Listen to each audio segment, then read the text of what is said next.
Hey, everybody, welcome back to the SCB Steelers Podcast presented by DEK Roofing Incorporated of South Florida.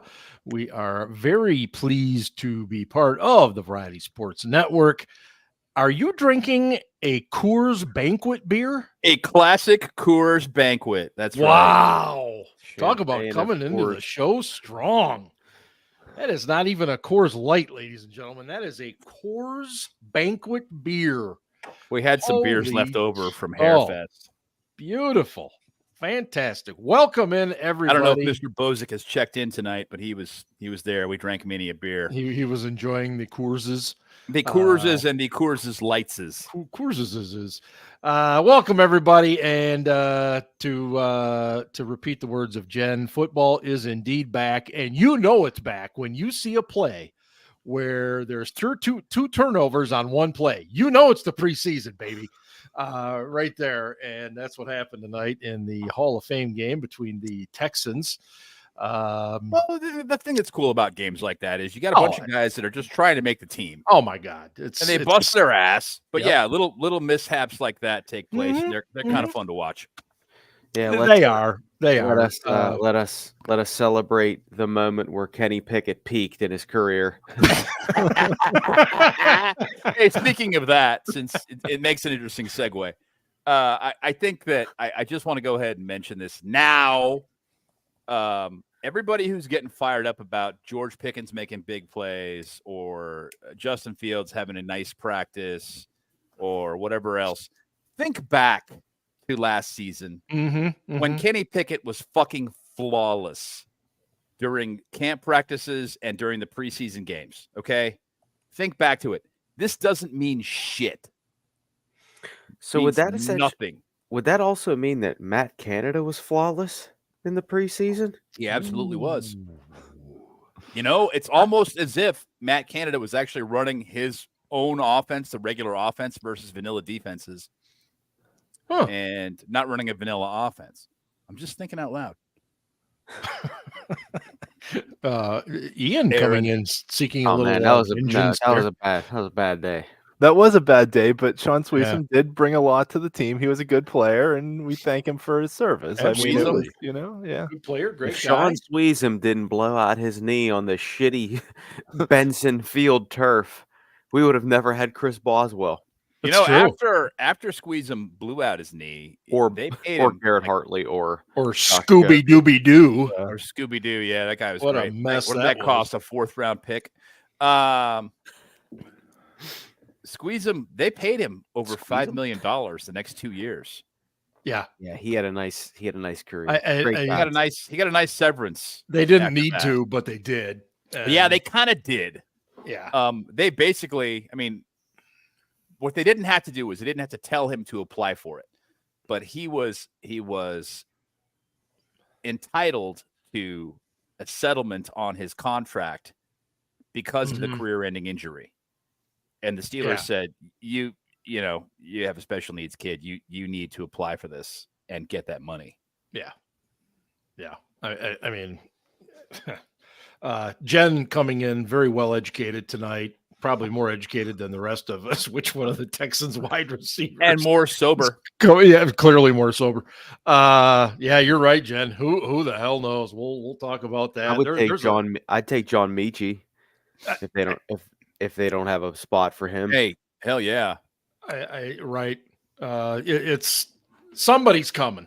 I mean, I don't know who it's going to be, but somebody is. Ian, get your mind out of the gutter.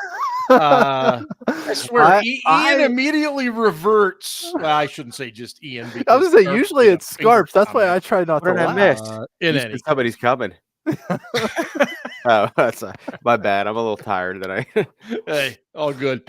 Okay, camp's underway. 1 week ago yesterday was the first practice. And it was also the morning after the horrendous scene there at St. Vincent College in which Russell Wilson strained a calf while pushing a sled. And since that time, we really haven't seen him do much, and that has opened the door for Justin Fields. And he's practiced the last few days.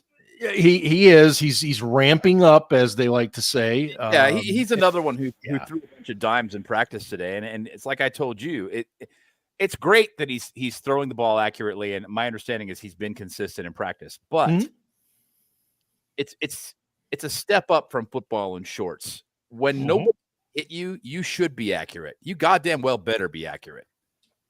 Yeah.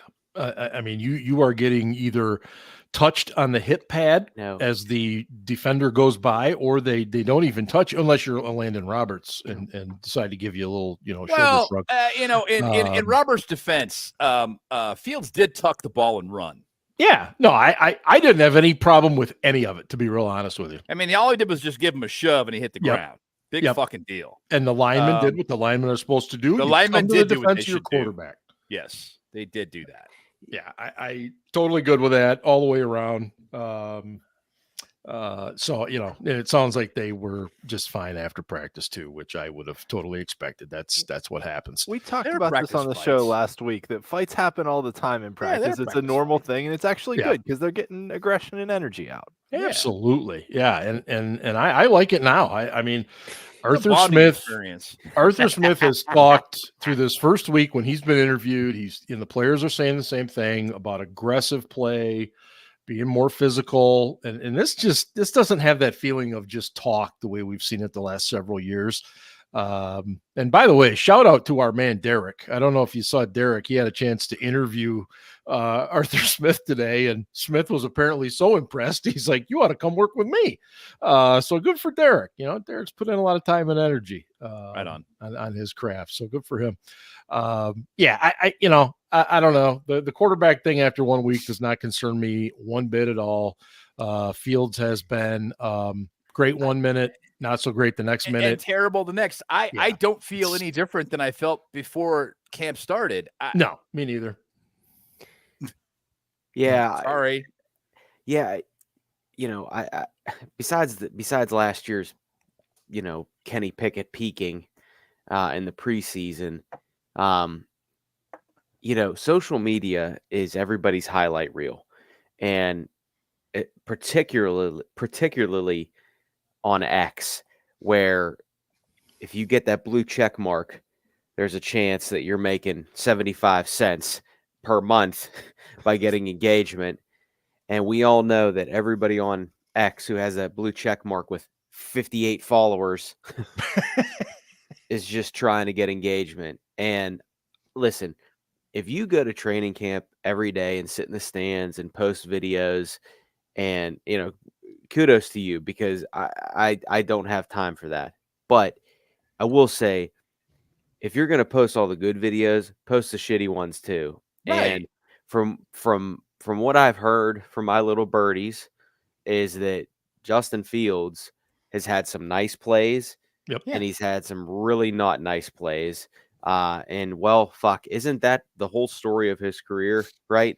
The guy will take off for a 70-yard rushing touchdown on a broken play, and then he'll throw a pick. Do I think the potential is there for him to be a pretty good quarterback? Yes. Does he need right coaching? Yes. Did he go to an organization that historically has had terrible quarterbacks? Yes. But who's to say now that the Steelers have the QB whisperer? The Steelers were blessed with Ben Roethlisberger for almost 20 years. And Ben had good coaching, but Ben was also naturally just a fucking gamer. So take everything you see on Twitter or X or whatever you want to call it with a grain of salt, because for every good play Justin Fields has had, I have heard that he's had just as many, if not more, bad plays. So, I heard it's been an equal mix, and it's like astoundingly impressively good or astoundingly unimpressively fucking horrible, where you're like, dude, what the hell were you just thinking?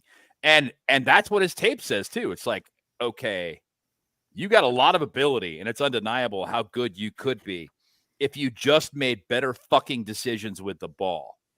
Ian, I don't know. I don't know if you can coach him out of that. I don't know, because you're going to go back to your natural tendencies when the bullets start flying. And I don't know if you can get him past that. And my hope, again, I've said this 20 times, I think, on this show.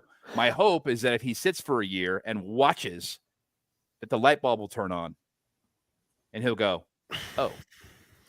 Well, and that's what I was going to ask Ian is, what do you attribute that to? Because he really is feast or famine. I mean, he makes this amazing play and then he comes back and he just, it's a complete boob of a play. I have another expression. I like to call guys like that arsonists and also firemen. Yes. Yeah. Okay. Yeah. Okay. But to your point though, can you be coached out of that? Ian, So I think something important to remember here too, and both Ben and Ryan have referenced this, that Fields and Wilson have had OTAs, and it's football in shorts. Basically, they've had 1-2 padded practices so far. They're coming to a new organization, learning a new offense with new linemen in front of them, new receivers they're working with. So there's going to be bumps in the road. It's practice. We're talking about practice. Not everything's going to be perfect in practice. But I think, as you look at the trajectory, what you want to see out of any player when they practice is not to make the same mistake twice. If he's continually making the same mistakes, then, I mean, right now he's basically playing on instinct, because OTAs, you're not even really running plays. You're running, quarterbacks and receivers throwing the ball, but you're not really, I mean, maybe there's a shell defense out there, but you're not really like even trying as hard as they do in training camp. So with each step up, I mean, he's right now had minimal exposure to the coaching staff and the players around him, is really just playing on his instincts. So what you want to see is the progression of him getting better practice over practice, week over week, month over month. Fair. And then that's how you make an assessment on a guy. Russell Wilson's different. Russell Wilson's a 13-year veteran of the league. He knows what he's doing. That's a completely different situation. Fields is still on his rookie contract. So how many, I don't recall this, how many different coordinators did he have in Chicago? Oh gosh, Aaron probably knows. Yeah. I mean, and I'm not trying to make excuses for the guy, but that's hard. I don't care who you are. Oh, for sure. It's not easy. But because Scarps is going to say it, so I'm going to beat him to it. Right. The reason he had 3 different coordinators could be attributed to the fact that Justin Fields was the quarterback and kept fucking up. Yeah. Yeah, there's no doubt about it. Poor play leads to coaches getting fired. Beat you, Scarps. I knew you were going to say it. Yeah. Maybe not. I wasn't. No, he wasn't. Really? Okay. Yeah. Oh, wow. I want to tackle something here, football reference. Freak mentioned a fullback, Jack Coletto. He sounds like he's a made man in the mafia or something like that. Sounds like you might get you whacked. I mean, so all the reports are that they're using him a lot. And when I say a lot, I mean compared to previous years when we didn't really use one. What do you guys think about using a fullback? I love it. Letting some I formation. Inject that shit into my veins. I love it. Play with aggressiveness and tenacity. As he pointed out, if he can play on teams, I'd love it. I don't know. I'm back and forth on it. I hope it works. Right. But I'm like, it's archaic. Thank you. Right? Fucking Ben, we're agreeing. This is horrible. Shut up, Scarf. Terrible for the viewers, man. It's not forward thinking. It's not, okay, we're not going to be able to keep up with the high scoring offenses in the league if we're running the fucking ball constantly. Yeah. By the same token, if you can take a gadget player like a little Hayward and you make him a fullback and he's actually effective at it, and I don't know if he can be, but if you can make him effective at it and you keep him as a 53rd player and he plays H-back, fullback, tight end, and you can find a role and he can play teams, then maybe it's worthwhile. Maybe you make it work. But I don't know that you can keep a dedicated fullback. I don't know. So, Ben, I completely agree with you. I will say though that if you have a player like a Kyle Juszczyk, which we don't, right? Jesus, this kid is not that. Then I understand why. Like I look at the 49ers and I say, okay, he's also a receiving threat though, dude. Exactly. Yeah, but like unless you have a Kyle Juszczyk, like you're not really necessarily fucking. You're not necessarily like. But who's that then guy I who looked plays at for the Rats? Patrick Ricard, Patrick Ricard, Yeah. the And he's fucking a converted- 300-pound fullback. but he's a converted guard. He's a guard. He's a converted lineman. So like, again, I've said this repeatedly on the show. I am optimistic within reason. I think that this offense is going to be better than it has been the past couple years, but based on how terrible the offense has been the past couple years, I don't really know. Where's the bar? I don't really know if that's saying much. And I agree with Ben that if we're going to, and I firmly believe that we're going to run the ball a lot. And I just don't think that is a way you're going to keep up. And people, people will respond on X and say, well, look at the playoff points per game, those get into rock fights. And it's like, yeah, but have you seen our playoff performances the past 7 years? We give up 30-something points. Yeah. So if you give up 30-something, you got to score 30-something to win. That doesn't happen. So the problem though in those games again was the offense kept giving the ball away in the first quarter. There's that too. Ian. All right, which two teams fullbacks made the Pro Bowl last year?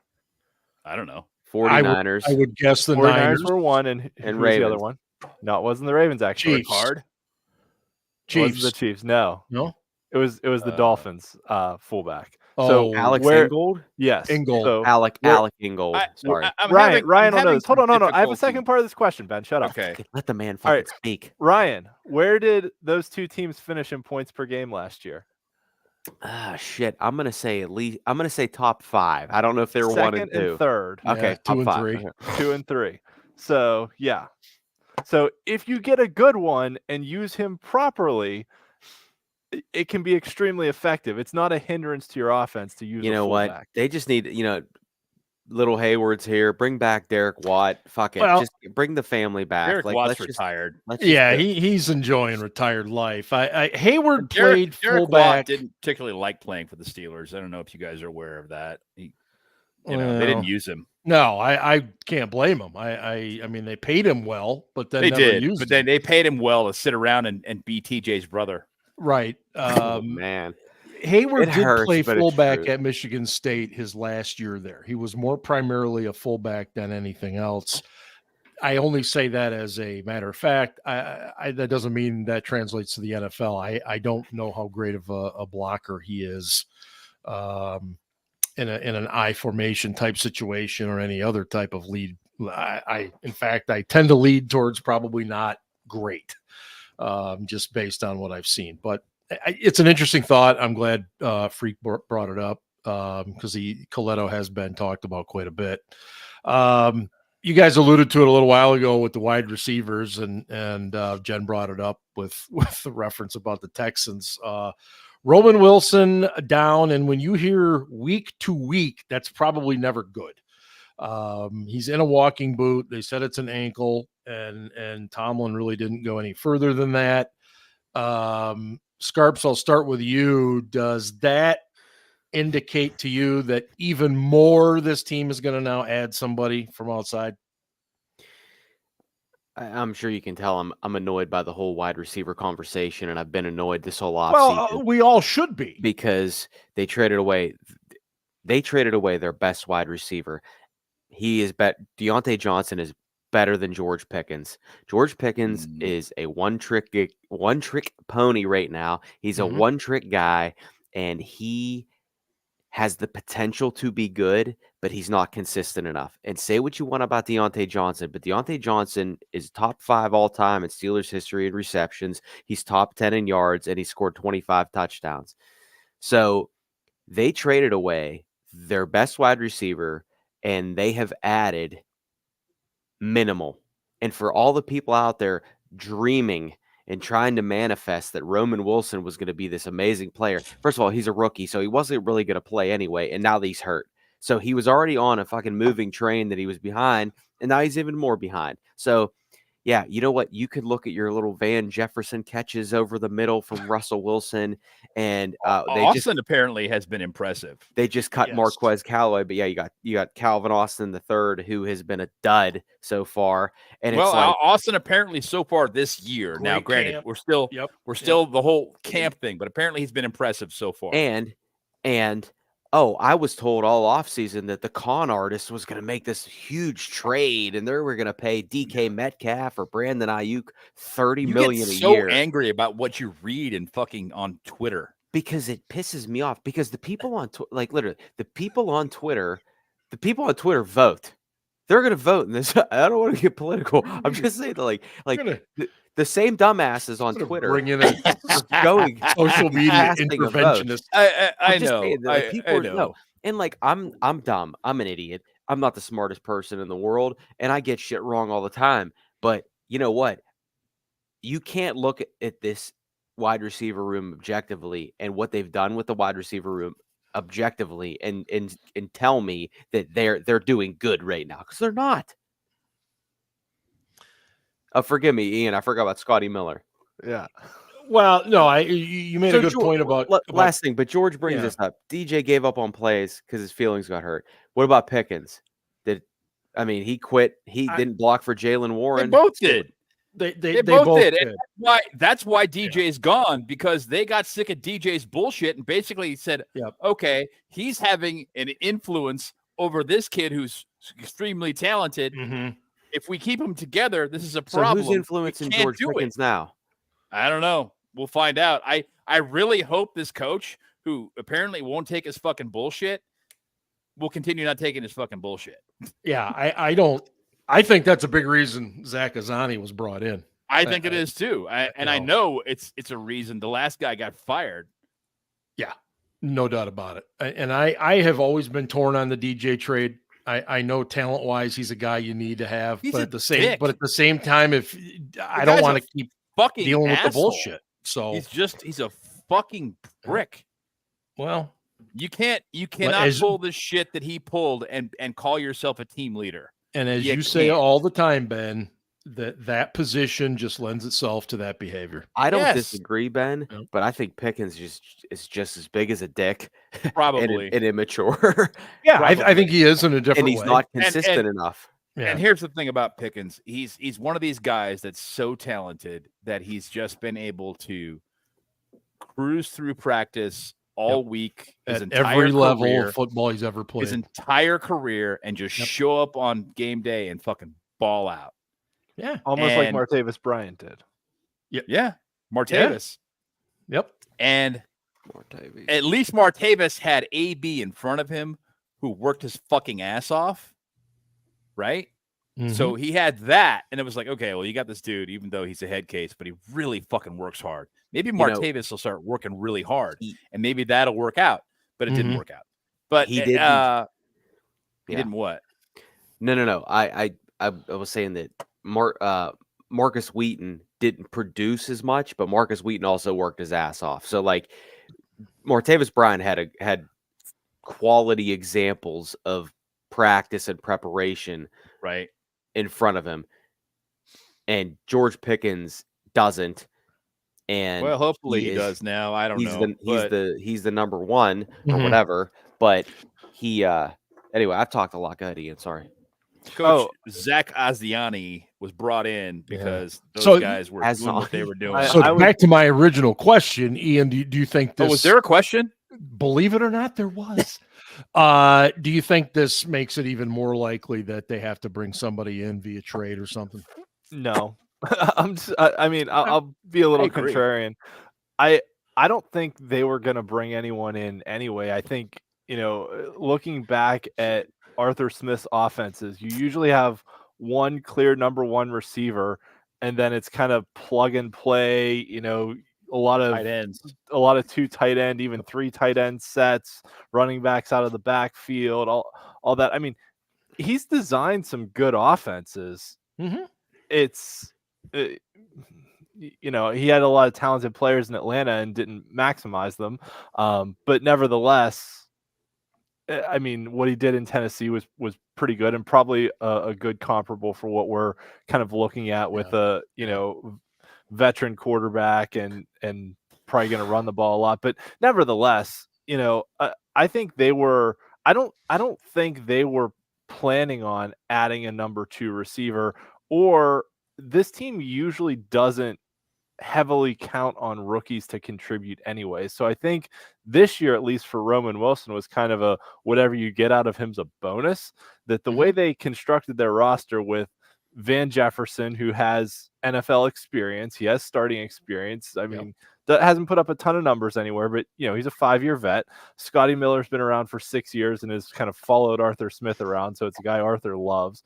Quez Watkins is another guy in his 5th year, so he's been around the league. Like very similar to Jefferson, one good year and the others were kind of Yeah, and Watkins and Jefferson both are guys that have a lot of straight line speed, but not a lot of wiggle. So if you want to have Russell Wilson just push the ball vertically down the field, those are good guys to have. If you want to throw the ball over the middle, maybe not so much. They can run slants too. Yeah, but nevertheless, I don't think. I mean, at best, Wilson was probably 4th on the depth chart coming into camp. So I don't think. Yeah. An injury where you're week to week and we're still, a month out from the start of the season, right.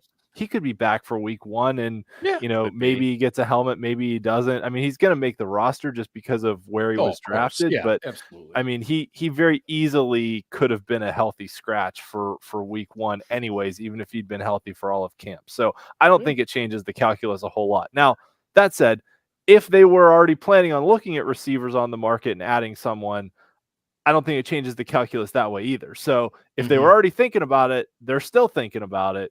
If they weren't thinking about it, I don't think they're thinking about it now. But they're shopping the bargain bin. They're not looking for these guys that are $30 million a year. They're not looking to do that. Totally agree. I don't think that people. No, you're lying. Okay, you're right. I'm lying. I'm making that up. No, I didn't mean to be a dick, Ben. Go ahead. I know. I know. I'm on your I know side. You're being sarcastic. I know you're being sarcastic, but the point is just that they were never going to bring in some guy and pay him top of the market dollars, much less trade a 1st-round pick plus to get him. That was never in the cards. I don't know, and people still argue with me, and they will. They probably will until opening fucking day. It's going to happen, man. It's going to happen. You just wait. Beyond. You just wait. It's going to happen. No, it's not. It's not going to fucking happen because Art Rudy has to approve it, and he ain't going to do it. Nah, Omar's different. This is a different regime. And Omar has the keys to the castle, and he can do whatever the fuck he wants. Sure.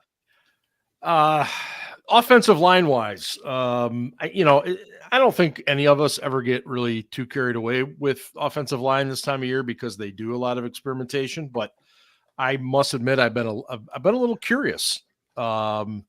They've basically said that you got Dan Moore and Broderick Jones left and right, but yet if Fontenot is going to play, he's going to play right, and they're going to kick Jones over to left. So there's that.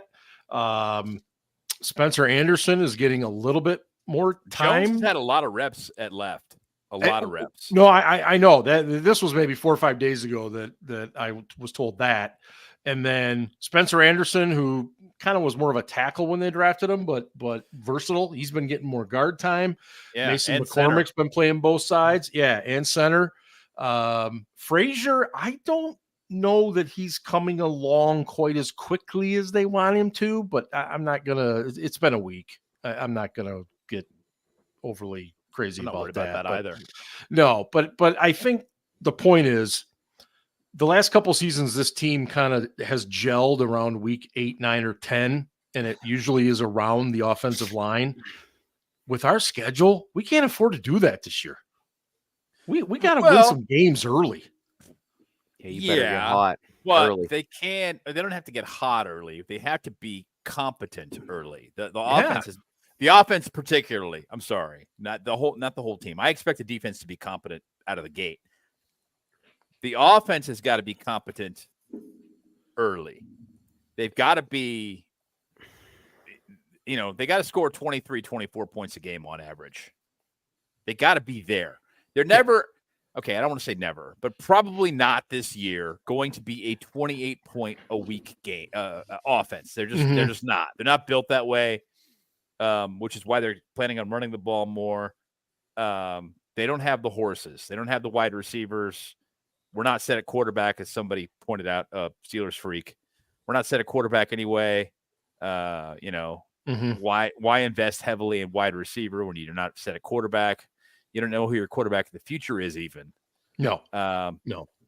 So we're going to try and invest in the things that we think we can do well. We got running backs. We got offensive linemen. We're going to run the fucking ball. So, Alan Saunders from Steelers Now was on with me earlier this week, and he made a couple of really good observations, and one particularly about the offensive line as it relates to Najee Harris. He said it's pretty obvious to him and some of the other guys there that they have kept some of the old stuff in there that Najee Harris does well.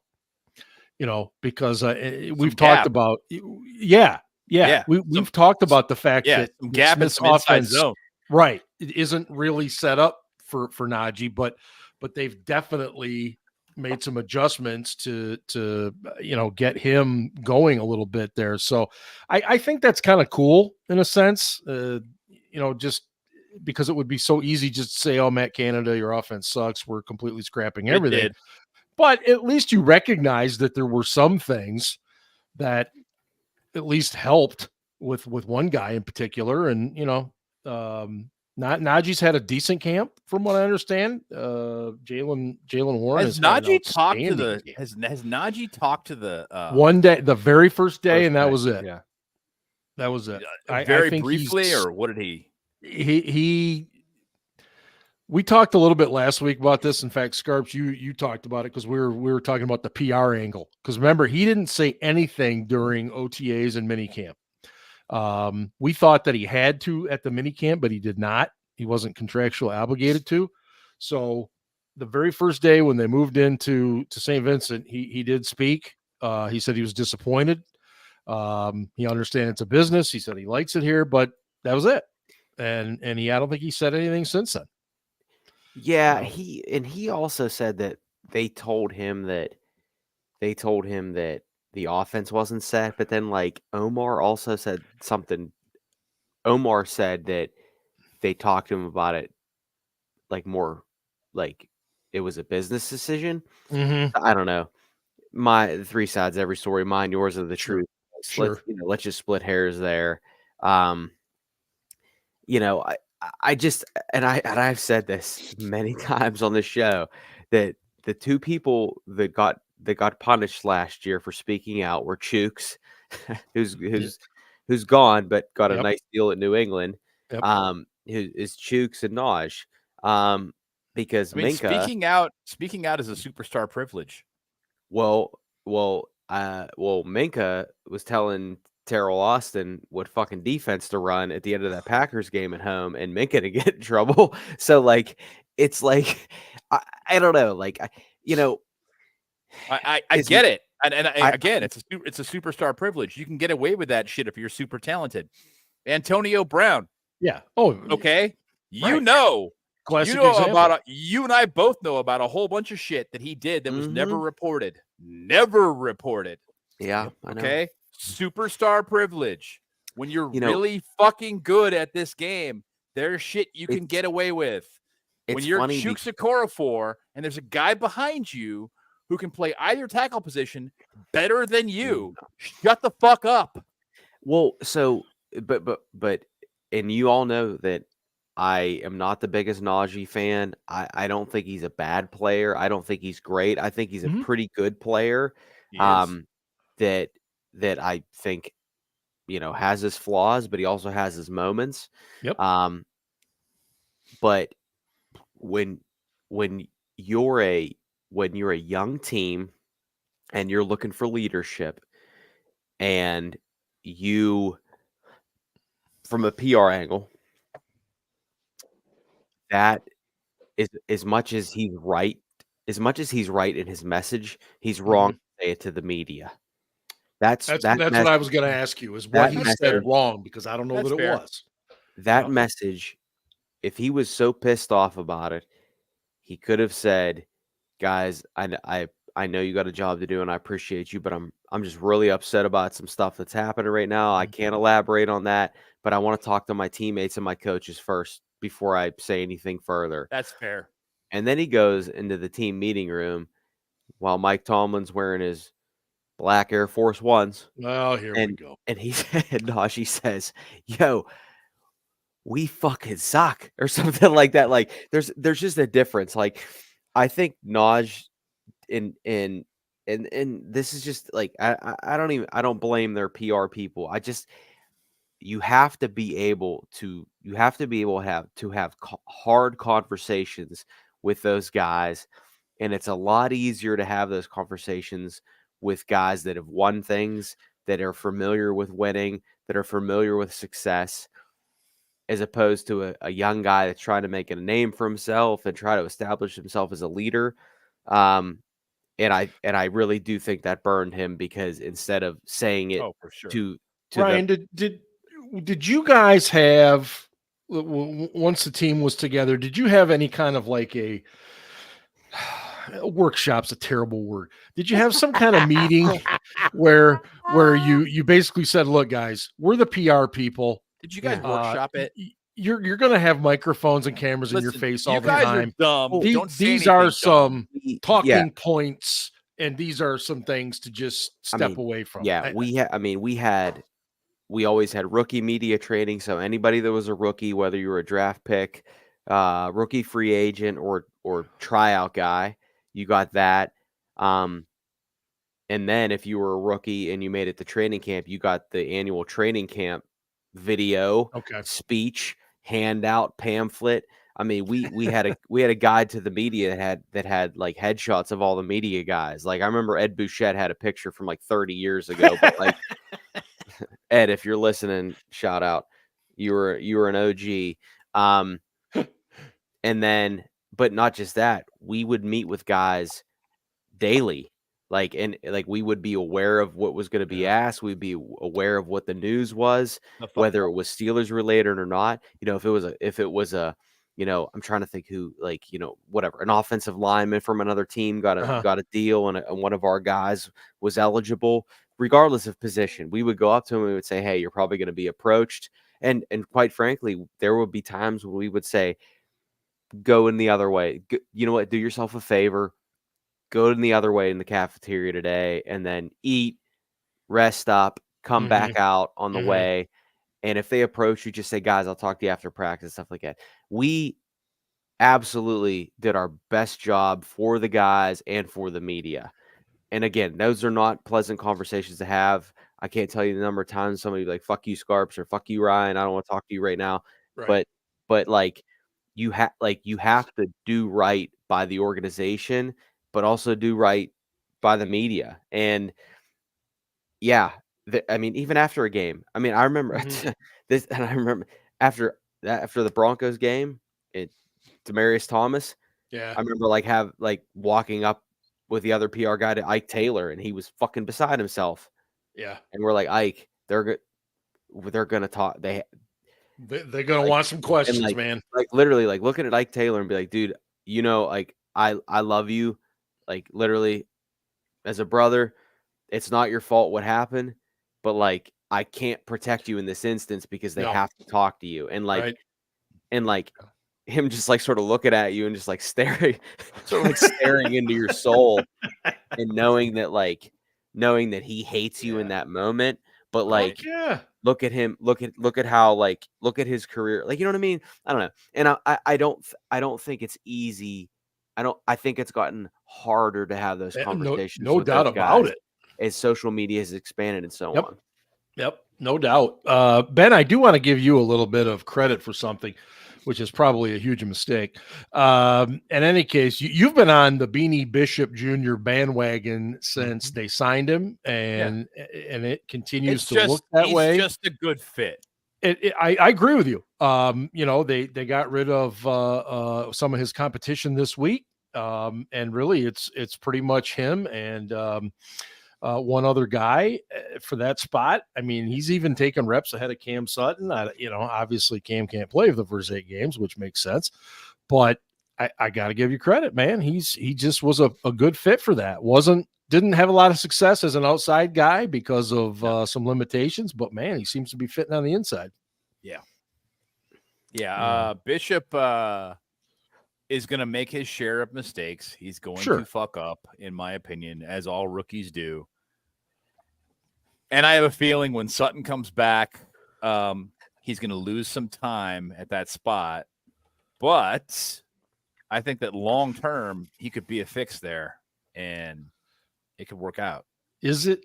And I'm totally, I don't know.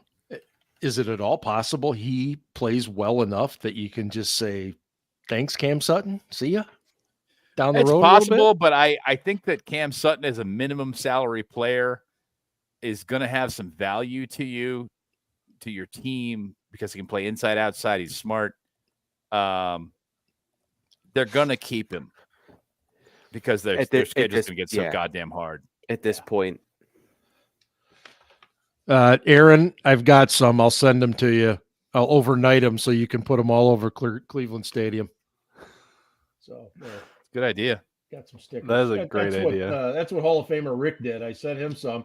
He went out to the game in Arizona a few years ago. He took pictures. He had SCB stickers on railings and parking lots. He had them everywhere. Probably still trying to get them off out there. Anyway, yeah. So I like where things are headed there. Peyton Wilson is having a really nice camp. You know, all you can do is just keep knocking on wood and hoping that young man continues to stay healthy. I do want to talk a little bit about the kickoff thing, and for two reasons. One, because it's the dynamic kickoff. I don't know if you guys caught the NFL's usage of that word this week. But also the fact that Danny Smith has only had about 10 minutes to actually do anything with it. And I realize it's just week one, so nobody should get overly upset about it. But at the same time, I would think because it's so drastically different, you'd want to start messing around with it a little bit. Ian, what are your thoughts on the fact that a team now must announce if they're going to do an onside kick in the fourth quarter, which is the only quarter they're allowed to do it? If they're losing. If they're losing. Right. Yeah, it's stupid. It's like you give the NFL an inch and they take a mile. Like it's like, okay, we'll agree to this, amended kickoff, whatever, player safety, blah, blah, blah. The NFL doesn't actually care about player safety. They just make it sound like they will.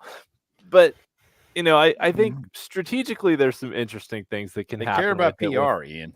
With how you set up blocking schemes and things like that. So, it could make things interesting, but taking away the idea of a surprise onside kick, that they took all this, they completely changed the strategy of the kickoff. I'll put it that way for the kicking team. Mm-hmm. There's not much strategy involved anymore. It's like, if you're going to onside kick, you have to declare it and you know what you're doing. If you're not, then you're pooch kicking it.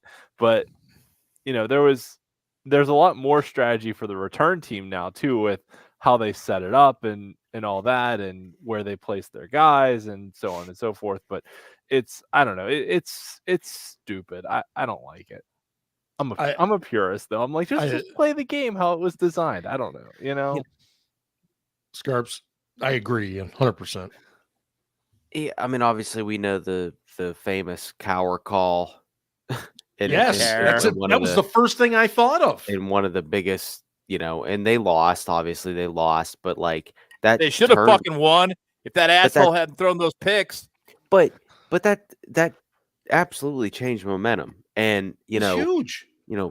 Fucking 15 years later, the New Orleans Saints did a similar thing against the Colts, and they ended up winning. I understand the whole player safety thing. I really do, but man, you know what? Fuck it. I'm gonna go here. Like many things in life, we just dumb everything down now. There's no strategy associated with anything. It's just like, you know what? I'm just gonna be sucked into my device, and I'm just gonna fucking be a mindless whatever. I think, and I'm serious, like you're literally taking a strategic play, albeit very rarely do teams do that, but you're essentially taking out, you're taking a tactic or a strategy away from a special teams coordinator and a head coach. And I just think that's so fucking silly. Like, because I want to be honest with you right now. This isn't a fucking video game. This is an NCAA 2025 where you're up 76-0 at halftime, and you come out in the second half and kick an onside kick and get it. Guaranteed, Aaron does that with Ohio State. Guaranteed. I just there is, and the other thing about it too is there's so much that goes into a specific play. There can be an offsides, there could be a false start, there could be illegal formation.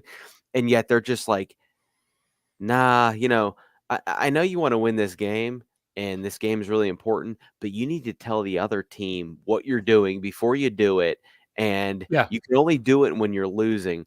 That's some of the most fucking absurd bullshit. It's almost as bad as putting a runner on second base in Major League Baseball at extra innings. I mean, it's actually it's worse in my opinion. It might be. And you know what? I don't know if it's worse, but it's right there. All those Major League Baseball pitch clock, love it. Get a fucking game done fast, quick, efficient. Yeah, I agree with that.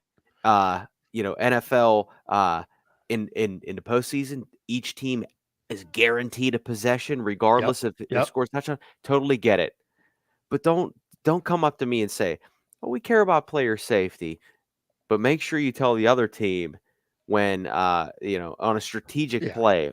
It's so fucking stupid. I think your comment about dumbing things down, I couldn't agree more. I mean, it's frustrating.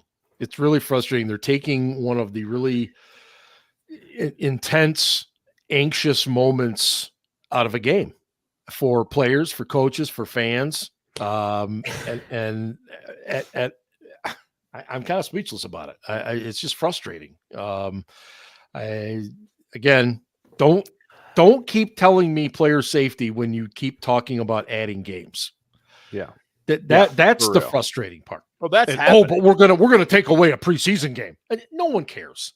No one cares. We're talking take away about a preseason game, but and then you're going to make your quality of your product even worse. Okay, but what's going to happen? The I don't want to call it an unintended consequence because they know this is happening too. Is the NFLPA is going to say, okay, that's fine. Yep. But here's the deal: every non-kicker / punter on your roster is going to have at least one game where he is inactive. Every single one. You want to go to 18 games? That's fine.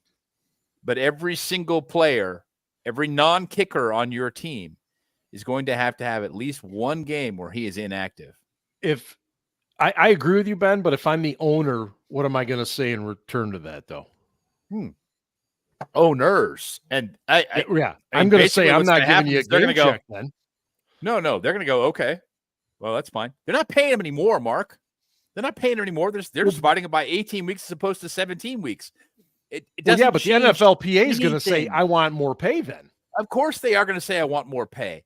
They're going to say, I want more pay, and the NFL is going to counter with, okay, the salary cap is going to go up this much as a result of that 18th game. You are going to get more money. The cap is going to be this much bigger. We're going to pay you guys this much more. Contracts, we're going to have $75 million quarterbacks. Oh, God, yes. I like that.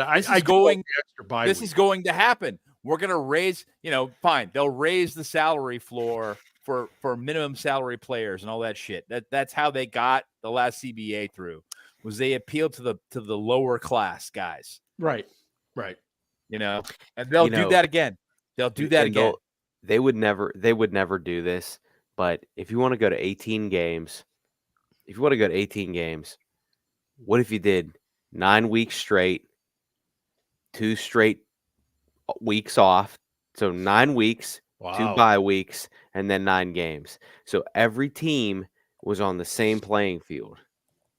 And I'm sure that doesn't work with television money and all that stuff. Right. But it doesn't work. It'll never happen. It doesn't, but I love the idea. I really love Ian's idea still, which is we take I just 1 posted week. it in the chat. Oh, We take 1 week and we do every single team plays in a neutral site that week. Oh, yeah. Be it Europe, Mexico, fucking Toronto. I don't give a shit. A college stadium, but we're all playing in a neutral field that week. I think that would be amazing. Have everybody do it the same week? Yes. You'd have to do it late season because college would have to be over with, but it would be amazing. Amazing. No, I love the idea. I get it. Scarps, that's the first time I've heard of that 2-week break in the middle. I like that idea too. I just kind of made that up. I'm sure other people have too, but like it's fair to everybody. No, it's very competitively balanced. It's just the one other thing. Yeah, can I make one more quick point? Yeah, go ahead. There is a proposal to put the quote unquote Pro Bowl All-Star game mid-season, like the NBA does. There's a proposal joke to do that. To go, okay, we're gonna have the All-Star game after week 10 or whatever, right? So we have a break where everybody has a week off, but we have this one game and we're going to actually play the game. We're not going to play two-hand touch. I don't know. I don't necessarily love that idea. God, can you imagine being 9-1 Dawson with the break? Dermontti Dawson actually going out and playing hard in the Pro Bowl and ending his career. Remember that? Yeah, I gotta. Yeah, but that NBA All-Star game is a joke. They score 500 points. They don't play defense. Like they jog each other either. Yeah, like they're not. There's like no 151 to 149. There's no engaging. Like what the fuck? No. Ian, go ahead. You have it. Yeah. So I know the quote unquote proposal on the table is what was described of 18 games. But every non-specialist player gets 1 week off.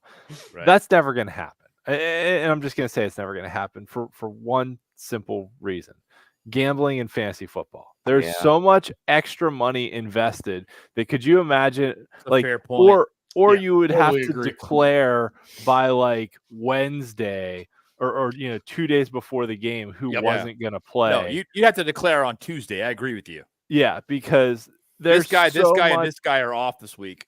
There's so much gambling money, and the NFL's in bed with FanDuel and DraftKings that that there's just way too much of that. No, you're going around all over it. That if the NFL is like, oh no, we'll let them declare Saturday, all those gambling places, all the fantasy football houses that the NFL's in bed with, none of them would put up. You would have to declare early in the week, and it would not be a situation where if you had a guy who already had a week off due to injury that he got an extra game off.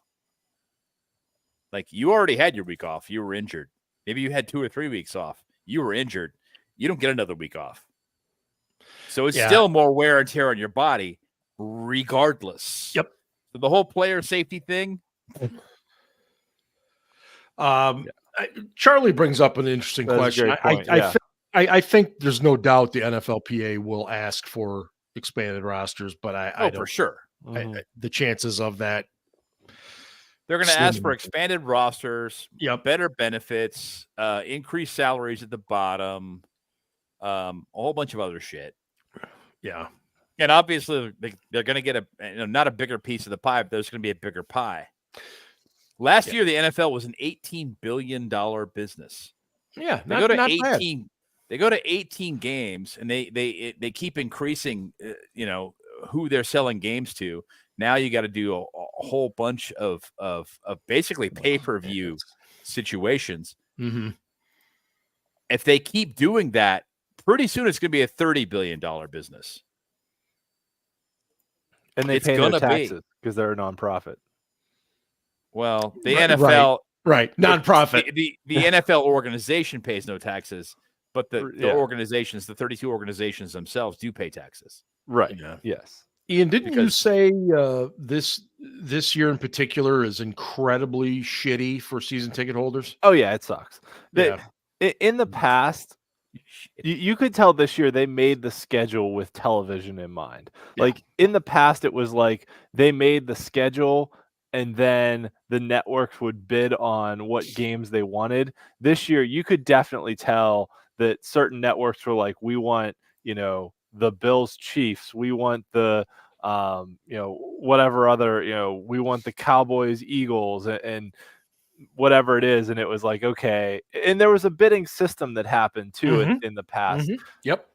Where, 1 week it was, CBS had the doubleheader, Fox had the doubleheader the next week. So, and they would try and stack things a little bit to get better 4 o'clock games in those weeks. But it's just, this year it was definitely with all the, whatever else it is, the Amazons, the Netflix, the Monday Night Football, Sunday Night Football, everything else. It's ridiculous. It's crazy. They definitely let the TV networks dictate the schedule. Yeah, I agree.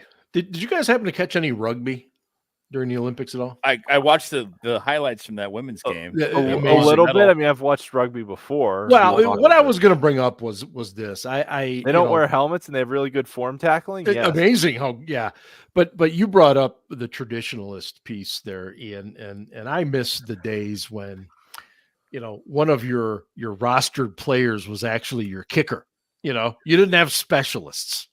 And it was just so fun to watch those rugby players. You see this one rugby player that just kicks the living shit out of another player.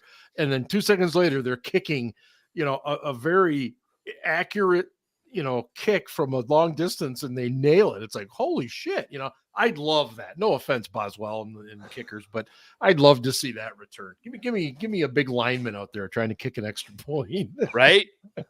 That'd be fantastic. I think it'd in be like rugby, whoever the last guy who touched the ball has to kick it. Yes. Yeah, that's the rule in rugby. That's Whoever rugby. scores it has to kick the extra. I that would would be love awesome. Or if it was fumbled and an offensive lineman recovered the fumble, he's got to kick it. Yes. That would be amazing. Absolutely. Man, sign me up for that. Absolutely. I would love it.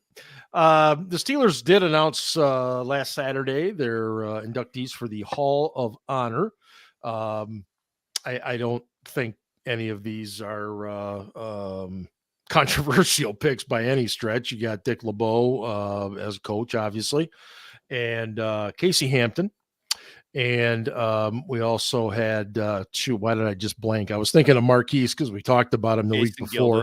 Gilden, Jason, and Fast Willie Parker. Gilden and Parker. And Scarps, are all 4 of those guys dudes you worked with? No. I didn't work with Gilden or Willie Parker, but I have met them before and they were great. But obviously Hamp and Coach LeBeau, wonderful people, well deserving. I've said this and I've tweeted it, but Casey was just such a character, and he was just like so jolly, but like at the same time, like he had sass. It was sassy.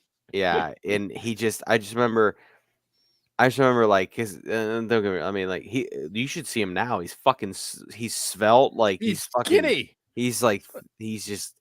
But when Casey played, he was a husky fellow.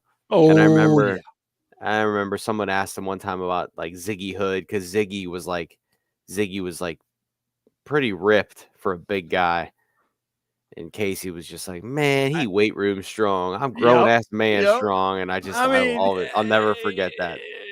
Casey was a lot better player than Ziggy. Let's be fair. Yeah, and I think and I'm just saying. Yeah. And I think Casey is under celebrated as a Steelers player. Because his position was essentially he was the linchpin for that defense. Removed. That was where it all started. Phased out.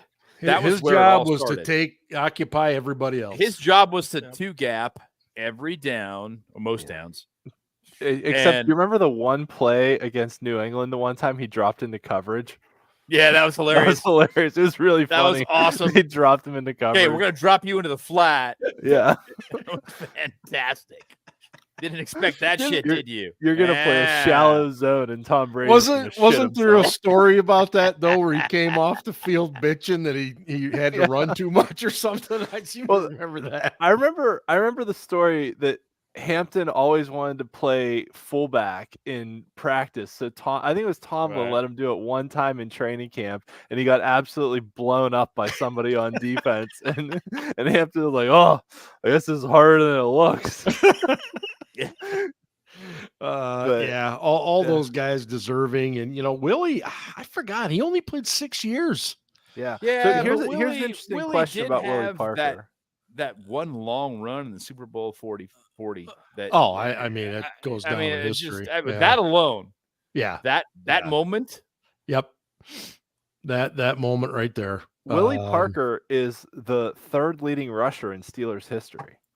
Really? In a short amount of time. Yeah. So here's a question though. So Franco obviously Who's 1 and 2.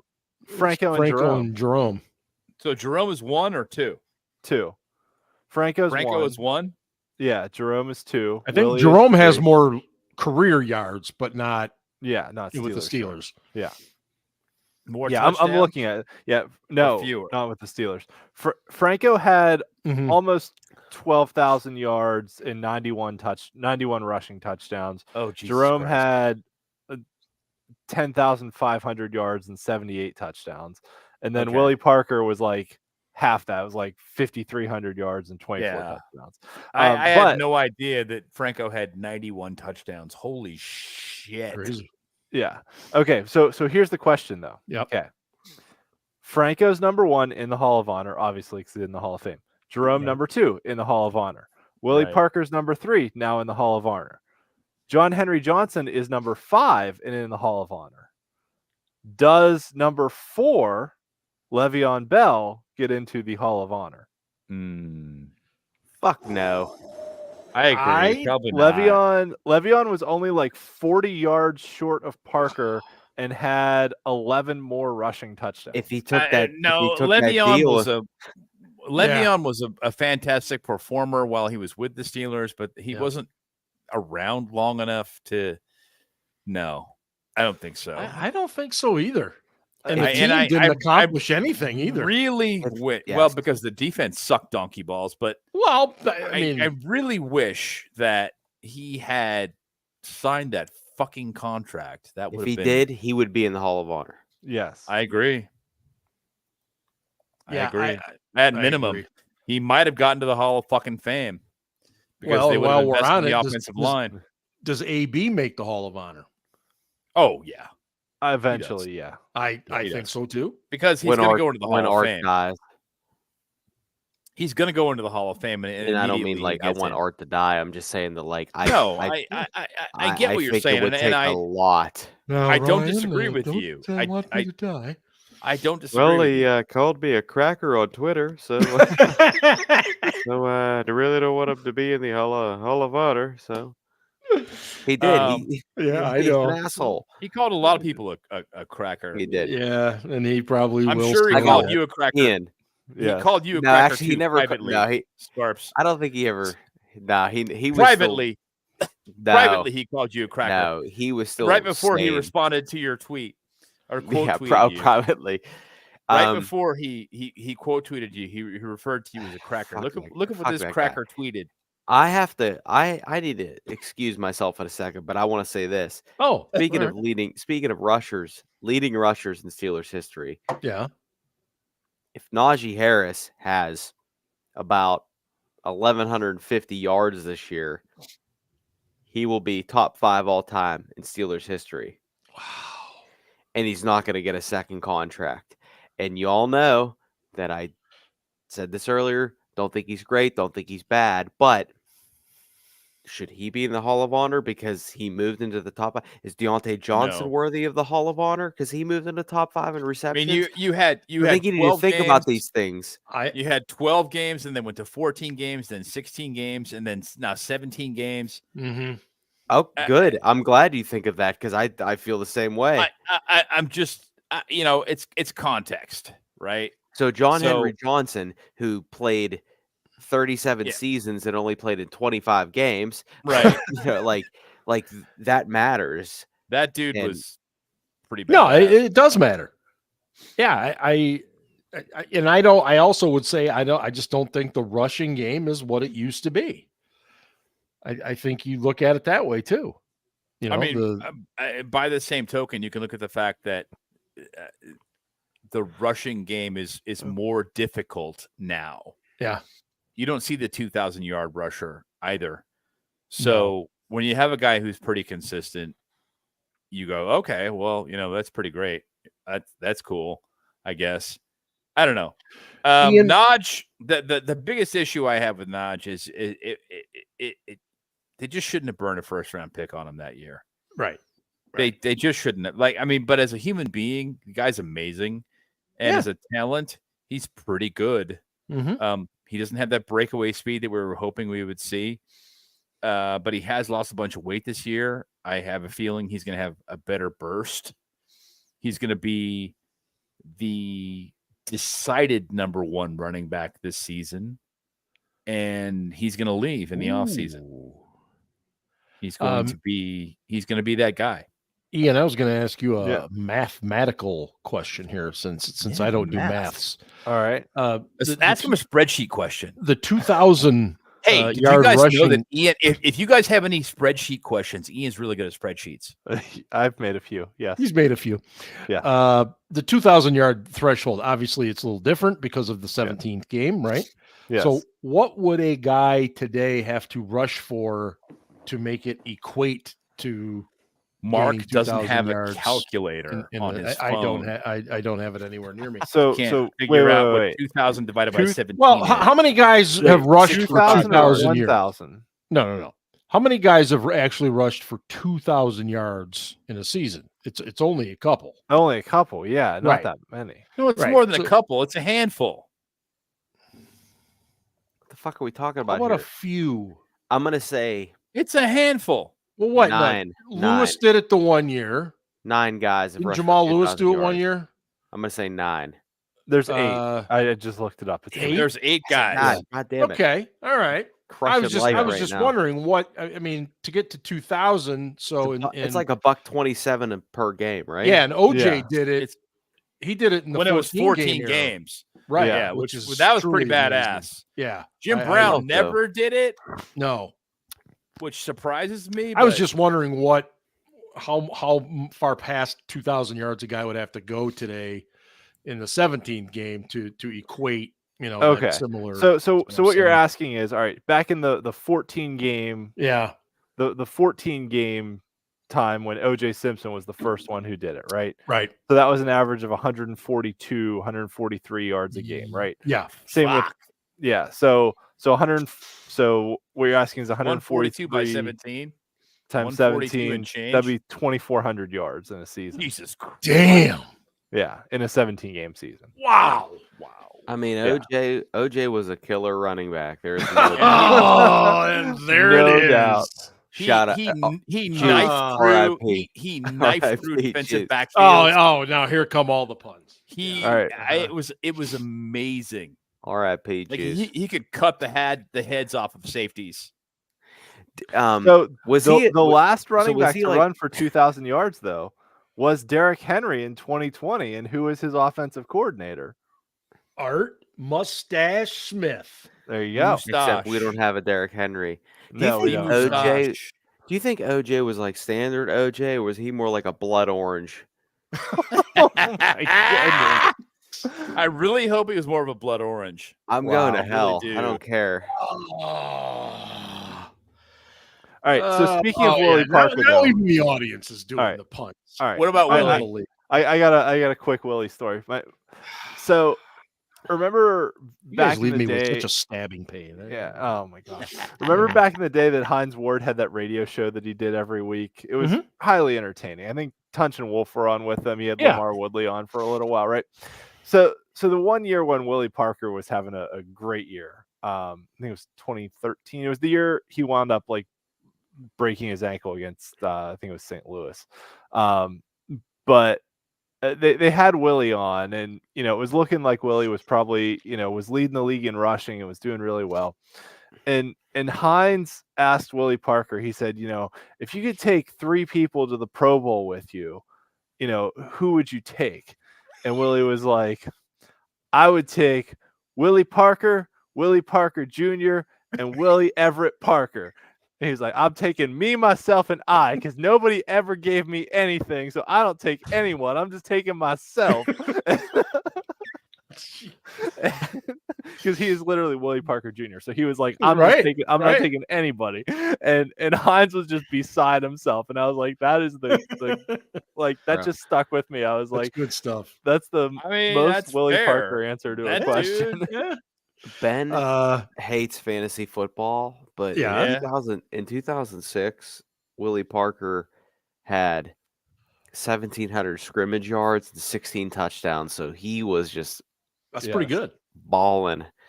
Yeah, and in 2008, that was that when he hurt himself? No, they won. No, that was when Mendenhall got hurt. 7. That was 7. He got hurt. 7. He got hurt. Broke his leg. And then 08's when Kerry Davis filled in and shit. I can't believe we won the Super Bowl in 08. After that amazing. And Ben was terrible. That defense, and even the defense. Well, day, baby. Ben was pretty good in the playoffs that year, but that offense, especially the offensive line, was terrible. And Ben got this shit kicked out of him. Both of his Super Bowl years, he did. He was the dude was just getting. That was the year they broke his fucking nose. Yes. That was the year the Ravens broke his nose. I will say that Willie in the playoffs was really good. He was. Willie was amazing. And until he wasn't. I mean, Tomlin literally ran the wheels off. That's what he does. I mean, that's what's been so interesting with Warren. He's actually adopted a 2-back set a little bit. With Najee Harris. I mean, the dude already had a lot of mileage on him when he showed up in Pittsburgh. When he leaves, and he's going to leave, when he leaves, dude, I mean, why would you pay him top-tier running back dollars when he's got that much mileage? It's like buying a used car, It's like buying an 88 Ferrari. What would you really pay for that? It's got 100,000 miles on it. I know it's a Ferrari, but it's got 100,000 miles. It's going to need a lot of maintenance. There are going to be some times it's going to be in the garage and you're just not going to be able to drive it. I know it looks really cool to look like Magnum PI, but Just wanted to let everybody know that the Bears defeated the Texans 21-17 tonight in the Hall of Fame game, and the Steelers' first game will be coming up. What next? Nothing. It was suspended though due to like weather. Yeah, we had a weather suspension there next Friday. Next Friday the Steelers will host the Houston Texans, and we will do a show right before that on Thursday, obviously, and then be able to come back. We might have to come back early so we can talk about the game a little bit. And we'll see. We'll see what we come up with. But any other thoughts from camp, guys? I like that they're getting after it and getting aggressive. I do too. I like the attitude. I like everything I've heard. I mean, obviously, it's football in shorts. There's Yep. Hey, this is not your grandfather's football practices. No, it's still. It's building blocks, but I like the fact that, they got in a fight, that the offensive linemen are sticking up for their quarterbacks. Yes. And let's remember too, this is not the starting quarterback. This is the backup quarterback, and the offensive linemen are going to war for this guy. Remember Ben's last season when he would get fucking demolished and the offensive lineman wouldn't run over and help him up? No, they'd all stand around looking at each other. I was just like, what the fuck? Yeah. Trey Turner was like, yes, him in particular. It's been 3 years of fucking bullshit like that, where you're like, seriously, why would you just stand there and like, okay, this happens, you allowed it, go help the dude up. Yeah, get your quarterback up first, and then fucking shove the defensive lineman. Jesus Christ. Shit, I had a comment, but now I forgot it. We were talking about offensive Man, linemen, yeah, and Yeah, I know it was have an something else. attitude, and I think that they're, I think the fact that they're doing it for Justin Fields, like if it's a backup quarterback, you could easily be like, yeah, he's the backup, whatever. He might not would they be do it here for next Kyle year. Allen? Would they Right. do it for John Reese You Plumlee? goddamn right they would do it for Kyle Allen. Yeah, actually, Yeah, hey, or speaking of Plumlee. Kyle Allen,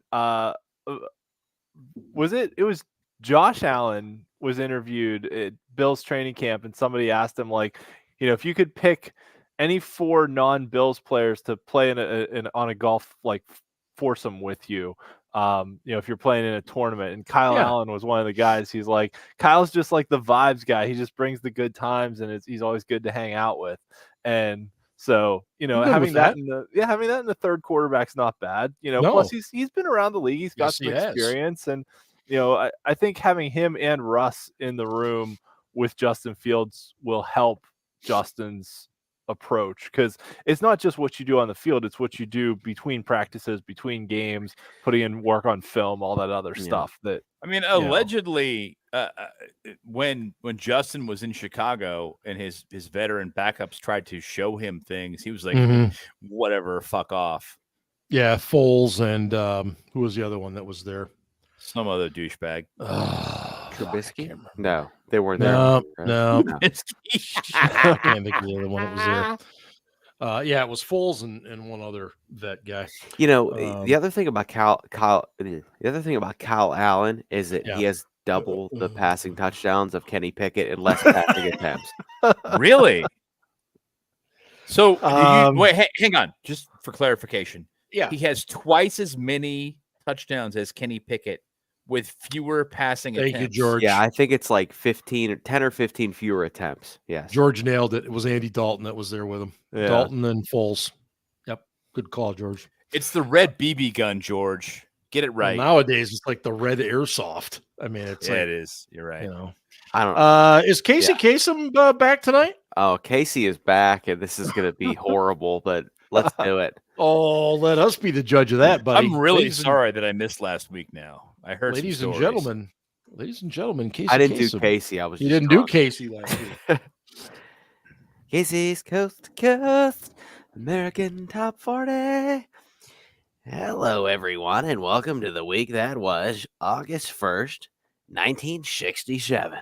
Whoa. Our favorite correspondent, Ryan, is back with us again this week, and he writes, Dear Casey, I'm sure you've heard by now that terrorist Khalid Sheikh Mohammed and his 2 co-defendants had reached a plea deal that will spare them from the death penalty. I'm sure you've also heard that former Steelers running back and Osama bin Laden's biggest fan, Rashard Mendenhall, was it? I hate you all for making me laugh. Sorry. Let's just recap this. I'm sure you also heard that former Steelers running back and Osama bin Laden's biggest fan, Rashard Mendenhall, was at training camp this week. And I'm not talking about the Al-Qaeda training camp. I'm talking about St. Vincent College. For those new to the show, yes, I know I need to seek help.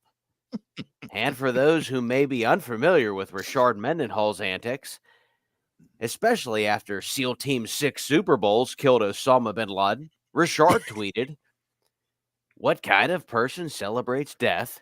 It's amazing how people can hate a man they have never even heard speak. We've only heard one side. In which Steelers team president Art Rooney responded with, What the hell is this guy talking about?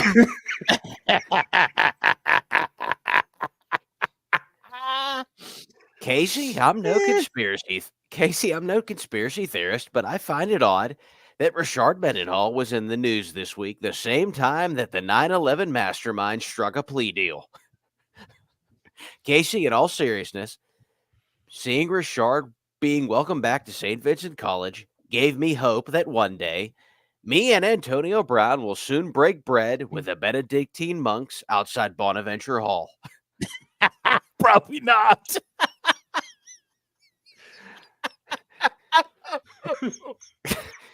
Casey, I'm seriously stunned that Richard was welcomed back with open arms, which is exactly how he carried the football in Super Bowl 45.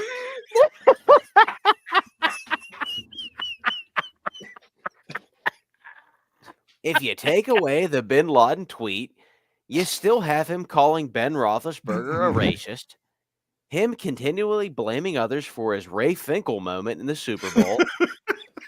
And how could we forget the time he quit on his team in 2012 when he left the stadium formerly known as Heinz Field before the Chargers game and was subsequently suspended the following week at Dallas?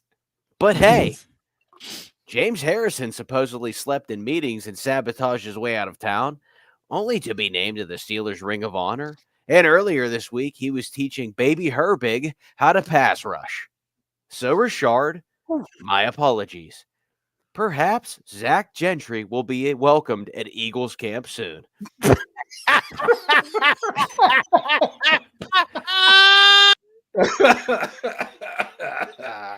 Richard, you always thought you were the smartest person in the room, and you still do. Did you know that silence is golden? Well, Ryan, keep your feet on the ground and keep reaching for the stars. And you keep your dial tuned right where it is. Here's a song I've never heard of before, but it fits it. Here's the Tremolos up 4 spots this week, down number 13. Here's Silence is Golden.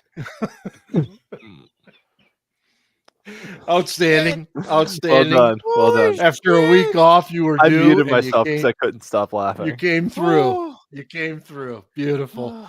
I muted myself a lot, but not for the whole thing. Wow. I would also like to mention, is that the first one you've done that didn't actually mention Kenny Pickett? I mean, there was obviously the Gentry reference, but yeah, no, there's been a few has where there I been? didn't mention Pickett. All right. But No, I'm that's not seriously true. though. That's not true. Like We'll have to there check was a the point where tape. we thought Kenny might be okay. Check the tape. Yeah. Well, I just take your word for it. But check the tape. But Yeah. I'm being serious right now. Why could you have not just told Richard, like, hey, we're closed that day? You know, we're not open. We're not open that day. I mean, he literally has shit on that team so many times. He shit on his teammates, and yet they're like, you know, wow, he's standing next to Father Paul. Right. You know, That was and I'm fucking like, amazing to me. that I'm like, was even dude, more. That's Father Paul. What the like, fuck? Father Paul is like one of the most amazing humans I've ever met in my Decent life. human beings I've And ever like, met. And like, good for Father Paul, forgiveness, right? Don Henley, forgiveness. But like Richard's standing there, and I'm just like, what is this fool doing on Chuck Noll Field right now? Anyway, whatever. Yeah, I wondered the same thing. I mean, I don't know. I would be curious if on the other AB, hand, Isaac Redmond was fucking gigantic. He looked like he could play nose. Isaac tackle looked right good. He did. Richard looked thick too. Jesus, my God, yeah, that dude. I mean, seriously, he's got to be 275. I was like, my God. You know who else was on the sidelines that could play? Smokey Robinson. Now there's a guy. He could play Yeah. some musical instruments. Yeah, there you go. Yeah. It was funny because Alan was talking about that. He says every year there is somebody that shows up on that sideline that you have no idea that they'd even be there, why they'd be there. They were Steelers fan. Smokey fucking Robinson. You know what the worst part about it though is 90% of the Steelers roster had no idea who Smokey Robinson was. I'm sure. No, you're right. Cam Hayward might have been the only guy. You're right. Like, damn, that's Smokey Robinson. Yeah, no, you're right. I mean, you hope some of them. Cam Hayward was excited to meet Bieber. The tracks of my tears. Oh, remember that? Bieber. Well, Sierra was there today. But do you remember Hayward Hayward posing for a picture with Bieber, and they lost that game in an embarrassing fashion? I was like, dude, you fucking jinxed us. Yes. Why? Yes, Why? Yeah. It was the Jets game. Yeah. I don't know what game it was. It was the Jets. But I remember that picture, and I was like, dude, you fucking asshole. Why would you do that? We were doing production meetings, and it got around that Justin Bieber was there, and I was like, well, all right. I was like, oh, that's kind of cool, whatever. And like, I walked down this hallway and to try to get a guy, and the fucking door opened, and Justin Bieber fucking walked right by me, and he was like 4'9", and I was like, oh shit, like, what's up, man?